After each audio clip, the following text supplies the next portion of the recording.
Hello and welcome to this episode of the Leadership and Retention Lab. I'm Julie Thiel with Thiel Talent Strategy, and I am delighted to have Ben Bomar as my guest today. Welcome, Ben. Good to have you. Good to have you. Ben and I have have been networking and met this last year as we've been building our businesses. And we met through Aaron Hargrove. We figured that out recently with Lakeside HR. There's some of the best in getting people connected and supporting new business owners. So, I mean, I just love them. So shout out to Lakeside HR. Our episode today is titled One Departure Away, What Small Businesses Underestimate About Risk.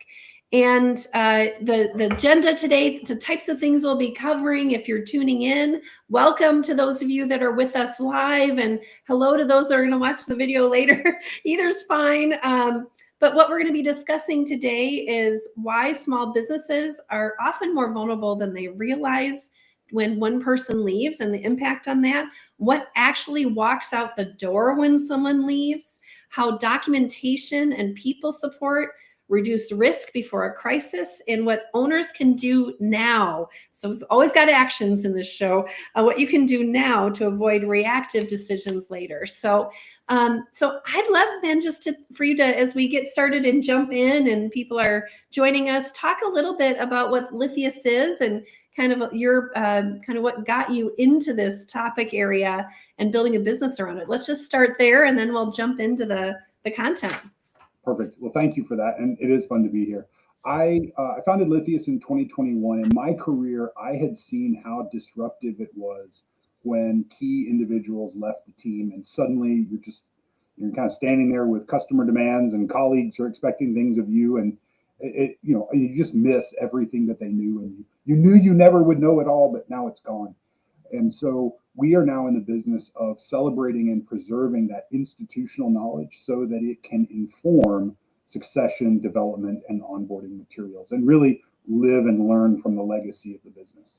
That's fantastic. And where I was, the reason I wanted to bring you on the show, and I thought it was important, is that I just think small business owners, again, this idea of being one departure away. I actually this morning I was at a networking meeting and ran into a connection, and he had lost a project manager, and it's critical. And we were talking about he's in the process of interviewing and kind of in that in between stage. And again, he was a little bit, I could tell the stress of losing that key person was significant. Yeah. And his message to me was, I'd love to, let's meet again, but I got to get this person hired and trained. And I'm like, absolutely. I appreciate the pressure that puts on businesses. So one of the things then, I guess my first question is, the way that we phrased this session was, one departure away. So when owners hear the phrase one departure away, what do you find they usually underestimate about the risk of someone walking out the door? I think two things. I think first off, they underestimate, or they aren't correct in who's going to notice first. They think that this is an internal problem that we'll just sort of sort out ourselves. And in small businesses, everyone has some sort of contact with that client, that customer, that partner. So your external network finds out really fast. That's an underestimation. I think the other piece is just the fact that it will happen. We don't want to look at those negative outcomes. I was a history major in college, and I remember studying memento mori, this idea that we have to tell people, remember, death happens. This is during the Black Death. The plague is happening, and we still have to remind people that, because we don't want to think about negative outcomes. And we've internalized that meme of people don't lead bad companies, they lead bad managers. So it just compounds, right? We don't want to pick at that. We don't want to think about people leaving, and so we don't. Sure, absolutely. And, you've worked with so many businesses that are in the middle of these transitions, or, again, and some of them are planning ahead.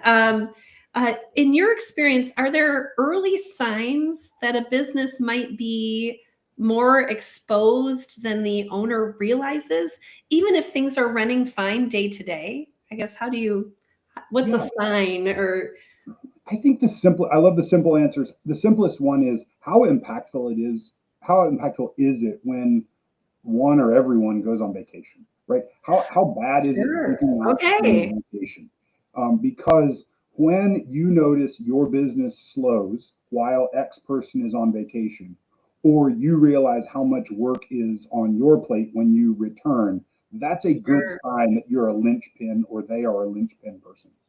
I love that. And that pain when someone's got, like, how much is everyone celebrating when that person returns and Exactly. how much is accumulated for them while they're gone. No, that's just a great kind of reflection point for leaders as, again, people are scheduling vacations this spring, thinking ahead, making those plans. That is just a fantastic way for the people to kind of say, perhaps there's something to look at here. Yeah. So I really wanted to talk also, like, let's kind of talk a little bit more about, this idea of key person dependency. So the key people in your organization, and why this affects small teams in your estimation, maybe even more than larger organizations. So talk a little bit about why small teams tend to be more dependent. What we see is that, and I can speak from experience as a founder, and it, you look for passion, right? You look Mm, for passion and so founders and leaders of small teams hire for passion and the ability to learn. And we advertise, hey, you get to wear a lot of hats. And we look for people who want to wear a lot of hats. mhm. But that is where that risk happens because now suddenly you've distributed, we're not in silos, we have the opposite problem. Everybody is in everything. Sure. And so key dependency risk gets amplified. And that's rewarded, like you're saying. I mean, that's part of the attraction of going with a smaller organization is that you're closer to the client, you're closer to the process, you're closer to the action, if you will. But that nature of being in the action means that you've got any one person has their hands in multiple spots, and you pull them out of the mix, and all of a sudden there's big gaps literally everywhere within an organization. So, yeah.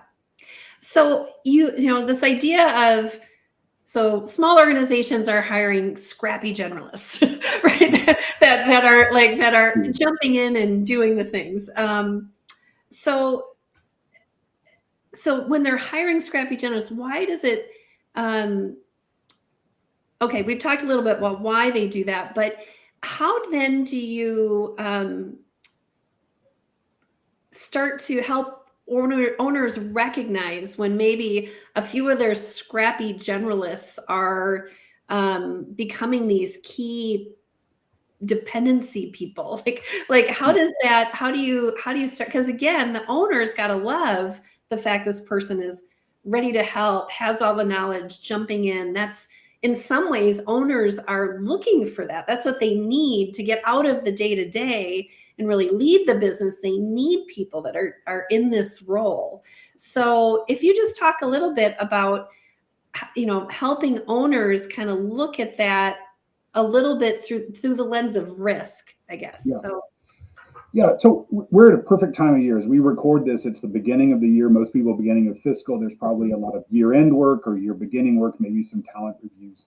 And so one thing we hear in language, if we start responding to people or calling people my right hand, a rock star, steady Eddie, I don't know what we'd do. We'd be up a creek. Like when you hear those as an owner, those are signs that there is risk. And it's risk of what we call institutional knowledge. And what is interesting about that phrase, as opposed to necessarily process knowledge, it is that, but it's more. mhm. We often think that it is difficult to define, difficult to document, but that's because we're not digging into breaking it down into its component pieces.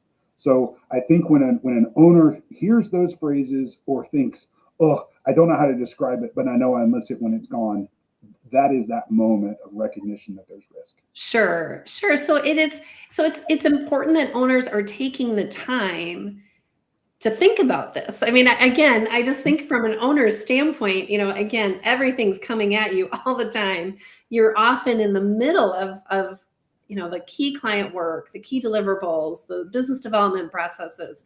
So it really, I mean, having that point of reflection feels like that's maybe the missing link in even recognizing that there's a risk that can be managed or addressed.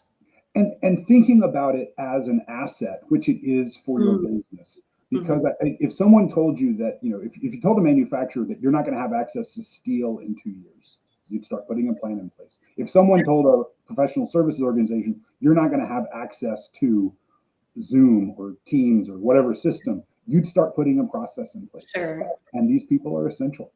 Sure. And it's just often taken for granted. It is. I mean, and my experience from an employee retention standpoint is just because someone's happy in the role they're in today does not mean they're going to be happy in their role tomorrow, 6 months, 8 months, because people's lives change. And again, their priorities change, what they want out of their job or careers changes. And again, you don't know what opportunities are going to come their way as well. So it is one of those, just from I think of it often from a succession planning standpoint, but it's like not only identifying the people that are critical and potential backups, but identifying the work. And that's really, I know, where kind of your sweet spot is on the work and the relationships. So let's talk a little bit about like what actually walks out the door with your key person when they leave. So can you kind of talk a little bit about the pieces that you've seen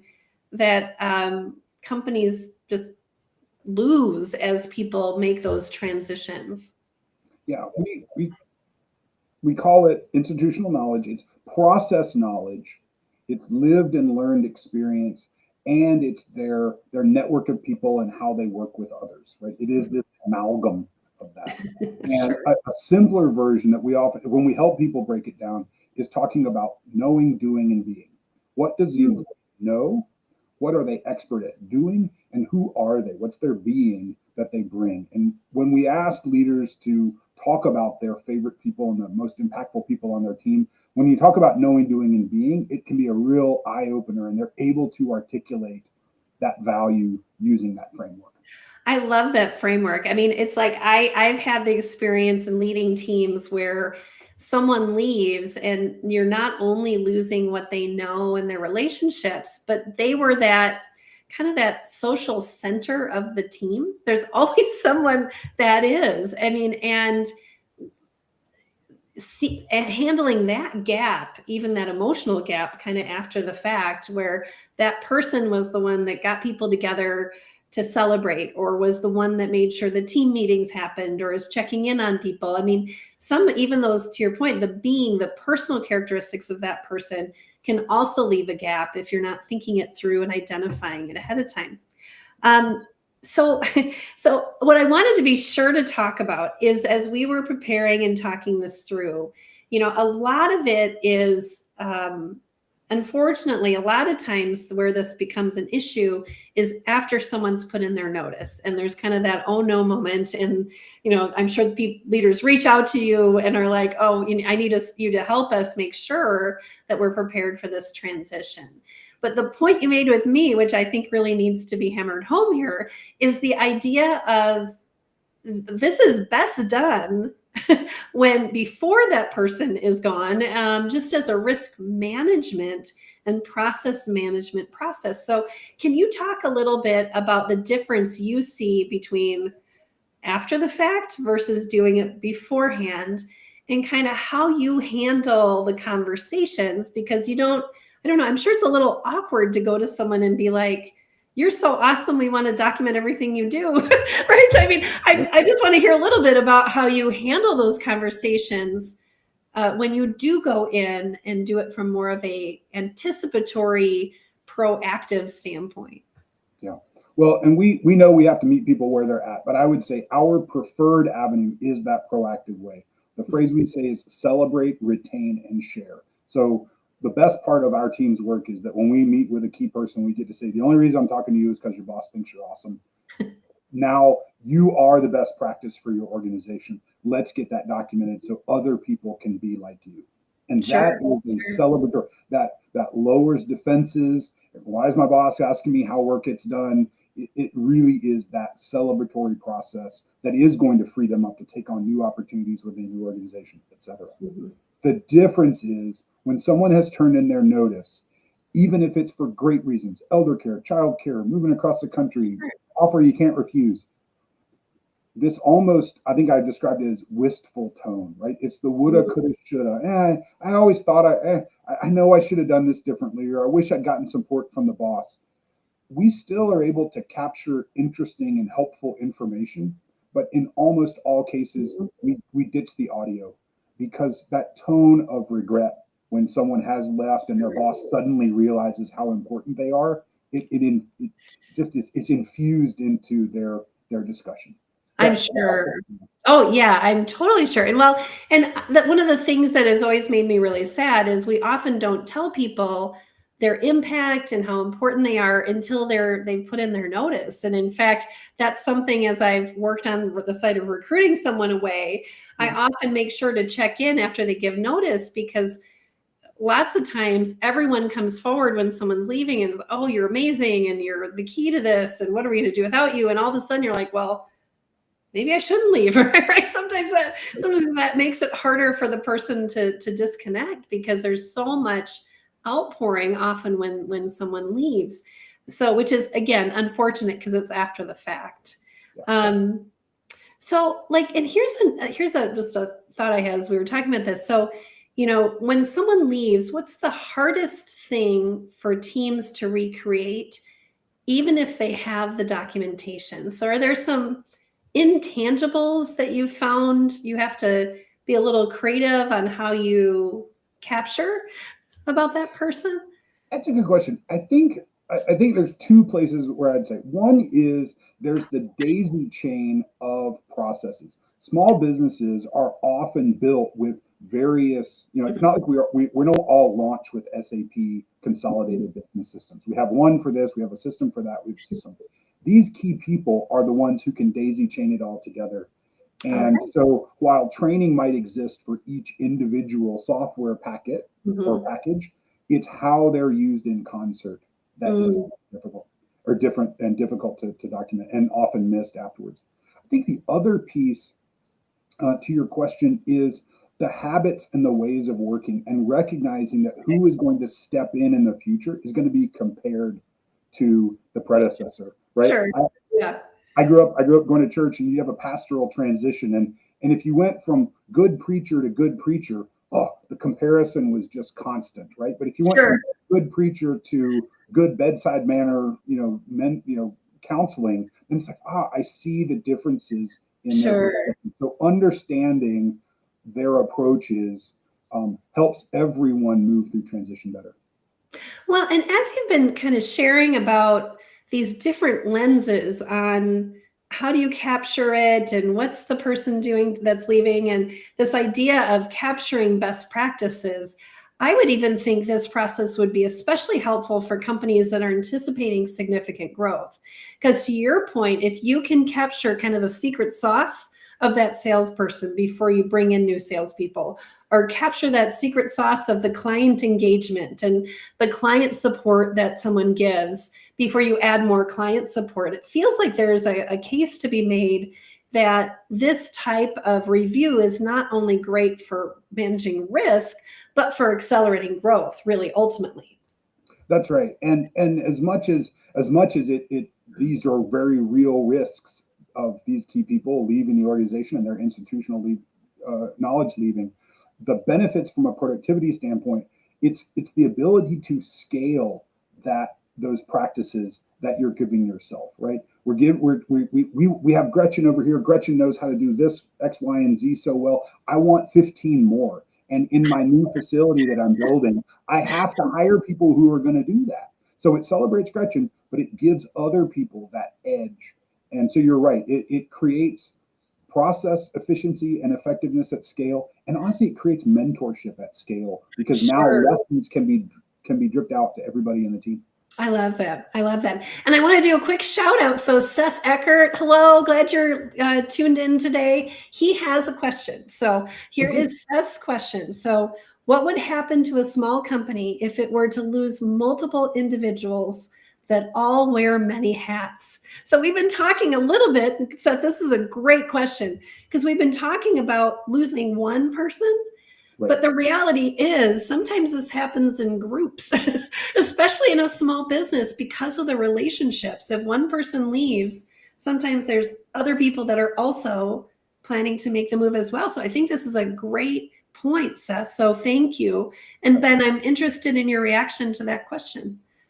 Well, I'm trying to not necessarily put my solution hat on, but I mean, but this is it, right? I mean, trouble Yeah. comes in threes. And so we should, as much as we have all these superstitions, that does feel like it happens that multiple people leave at once. And that is when it can be important to take a breath, engage maybe with external partners and clients and say, Sure. what is most important that we rebuild quickest? Sure. So there has to be I have to offer a little bit of advice, but it yeah. brings up a great point. It happens. And it's brutal. And it's brutal. And to your point, you'd have to prioritize. You couldn't do it all at once. But this is why taking the time to think through that risk. And again, I think this is perhaps maybe a blind spot for organizations right now in the sense that, again, this session I went to this morning talked a bit about the fact that there's a lot of what we call job hugging going on, where people are kind of holding on to jobs right now versus making a jump. But you can't assume that people don't have opportunity because they do. Companies are still hiring. There's still companies that are having significant growth, and they can come in and poach your people. that happens. And being proactive about anticipating that and being ready for that is just part of general risk management for your business, ultimately. It really should be. That is something that an owner needs to be thinking about. This capital, this intellectual, institutional knowledge. Exactly. So the next thing I want to shift to a little bit is talking about why departures become an owner problem. and what I loved is, as you've mentioned, and I just want you to jump into this idea, is that everything rolls back to the owner, right? Yeah. So talk about that a little bit, about why there's a kind of an interesting phenomena when people. Yeah, it is, right? I mean, we normally expect things to roll downhill, but a key employee, and when we're delegating, that's what happens. But when a key person leaves, the work almost always moves up in the org chart Sure. for that leader, for their manager to take on. And that is when it is doubly disruptive, right? We've all gotten that notice, and you just know in an instant, whatever I had planned for the next 2 weeks, blow up that plan. I've got to rally the troops. I've got to start working with HR to figure out how we're going to hire this person. I got to figure out what we're going to do. Like, it just becomes a manager's problem.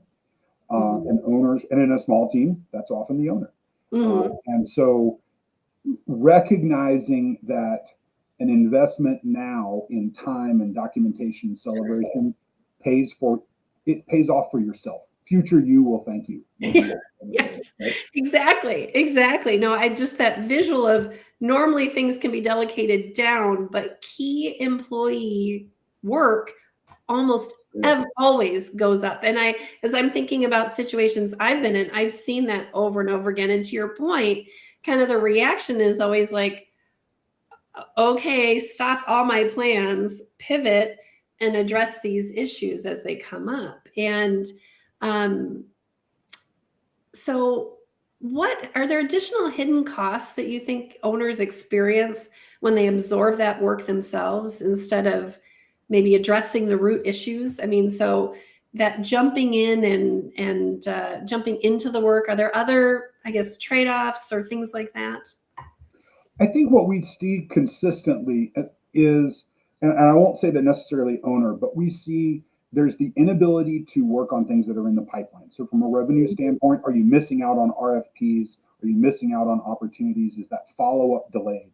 Right? That's it. The impact of delay. Can your business afford to have a major pause in a functional area for a few weeks? And probably not. Sure. Right? So I think it's, your business will survive, right? I don't want to be one of these people that say nobody is irreplaceable. People are replaceable. Sure. However, it's just pressing pause in a vital part of your business, and you probably can't afford that. Sure. And it's emotional too. I mean, I feel like there's some deep hurt oftentimes when someone that an owner has invested in, has spent time with, has, delegated major parts of the business to, or given the best client. Those are emotional issues too. I mean, again, the deep hurt that I've seen from CEOs to say, "Gosh, I cannot believe that person's leaving me." So, Yeah, I mean, completely. it hurts. It So, does. There's a fantastic book called The Trusted Advisor by David Maister, and he outlines the trust equation, which is that credibility, reliability, and intimacy build trust, and self-orientation reduces it, and or undermines it. And I think that deciding that you don't want your future to be a part of this company is one of the most self-oriented. It's positive, but it's sure. self-oriented. So if you think about it, just mathematically, trust is damaged, and that can be really emotional for owners who care about their teams and have relied on them for the success they've achieved so far. Well, the business is their baby to some extent. Yeah. They've been nurturing and growing and investing, and when someone decides to step away, it hits hard. It really hits hard. So let's talk a little bit about those actions of prevention. So you've talked a little bit, like I know there's a documentation component to this and people support. So can you talk a little bit about what's involved with, taking action and saying, okay, I'm going to take action now. What types of actions do you recommend? So we recommend one, aligning them with the regular flow of work, right? You want to focus on that which happens often. So what I would recommend is, are there ways to document processes that are being executed while they're being executed? Sure. A Zoom with a screen share is a great way to start. Okay. To sort of understand what's happening. Narrate it yourself. Talk about why you're doing it, right? We can do these things individually within an organization. You might not know what to talk about, comes with some skill, but there's a way to do that. Mm-hmm. I think the other piece is to do those look backs after vacations at those tasks, the processes that were delayed, and start to identify in that way, where does X person make an impact? And it's this activity, this process, maybe not something we bang out in the afternoon, but something that they manage or they oversee. Can we get that on a flow chart? Can we get that on a calendar? So simple documentation goes a long way. Well, and I think this kind of opens things up, because I know a lot of times when people think documentation, they think bureaucracy. It feels kind of heavy, And what you're describing as good documentation is something a little bit different. It can be a video. It can be, to your point, a process diagram. So kind of help expand a little bit on that, on what is good documentation when you say that. Sure. So let's document in the traditional sense, paper, printouts, great for facts, things that aren't going to change very often. Policies, procedures, step-by-steps. Sure. When you're looking for nuance, I love a narration. Why do I do it this way? Why do I move? Why do I go from this screen to that screen? Why do I work whatever process this is in this order? Video is excellent for that. Sure. And then the last piece is, if you can identify those war stories, the old chestnuts that someone, whenever you go to the bar as a team, they always tell that story about that major customer win or that terrible trade show. Get them to narrate that. Do something just like what we're doing now. That dialogue is so interesting and rich, and people will want to come back and watch and learn from it. Because there's usually those stories about, why do you do it that way? It's like the gotchas in the past. Like, I did it this way and it was terrible, and I accidentally sent the email to all these people. So now I pause here and look at that, and that. It's those types of things where it's the mistakes that you want to document as much as kind of where you are today, because that gives a little bit of that context about why. What are the watch outs? What are the gotchas along the way? For sure. It's got to be fascinating to document some of those stories. Well, it's the best part of our work, because we work with the best people in the organization. Sure. So for our team, we're just constantly learning. Oh, I never knew that's what an A+ person does. in their organization. I So love yeah, that. it's tons I of love fun. that. So no, that's great. And then I also wanted to mention one of the things is that I did is as I getting to know you and your services is you have a tool online that helps to calculate the cost or the value, I guess, of getting that institutional knowledge documented. So it was a fascinating process. So what I did is I picked a leader from a previous company and kind of answered with that person in mind. And you're asking questions about their pay, about the pay of their leader, how many people do they manage, if there's what the revenue impact is of that person, all of those things. And it gives you immediately feedback on the value of documenting that person's impact. And then on top of it, you receive, if you give the email, like the value of the institutional knowledge. And it's this really fantastic 2-page report that kind of walks you through the cost of that key person productivity, of the transition, of team and efficiency, so manager capacity, all these things, which are just so helpful as people are weighing out, is this someone I need to take action on, or am I good? Right. So can you talk a little bit about the evolution of that and where a little bit these numbers come from? Sure. The evolution came from, we often know in our gut that these key people are valued and important. But we do have an ROI and a bottom line that we need to understand. Sure. And so how can we quantify? I come from a sourcing background, and I have wanted to have the numbers to justify the investment. And that felt like a missing piece. Like, I can sell on gut, I also want to sell on value. Where the information comes from, it comes from looking at Bureau of Labor statistics for what the cost. They've mapped out what a bad transition looks like. It comes from missing out on RFPs, but then it also adds in, our clients tend to find that their key people pick up 15 to 20% in delegation opportunity. By now, we have an answer to that age-old, well, it's just faster if I do it. It takes me too long to train them. Not when you have the materials. And so now there's delegation and opportunity for growth and expansion, and the team gets that productivity lift. So there are risks we can mitigate, and there's value we can achieve right now. Absolutely. Absolutely. No, good perspective. And again, I've always, one of my platforms has been about the cost of turnover. And I think what you've done is you've really documented it and gotten it down to be almost a scientific calculation, which is fantastic for people to see. But it's like, I know when I did my back of the envelope, if you have $75,000 a year technicians and you lose 6 or 7 of those, you've easily lost $500,000 in revenue. I mean, so it's just it's you don't think about it that way. A lot of industries just assume they're going to have turnover and they accept it. When again, why be average? If you get better than average on your retention, you will make more money. You just will, for all the reasons that you've been outlining here about the impact when someone actually does leave. So you just get better productivity. So, and I think that's why you and I have had so much fun getting to know each other, because I think there is the retention of the individual and how important that is, because they matter. And there is an almost understanding that their institutional knowledge is something they possess, but that others could share in.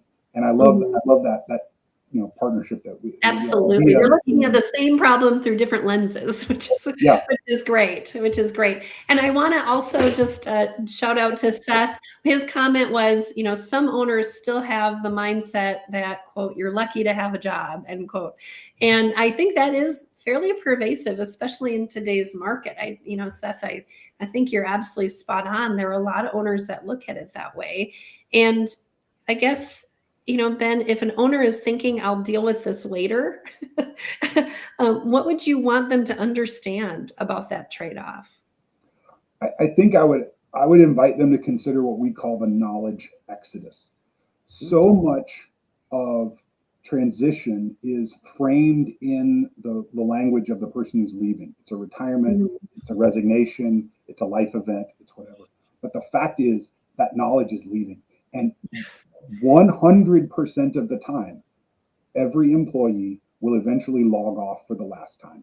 That's true. And so this is a fully predictable event that an owner who is passionate about their organization should think through and make it less personal.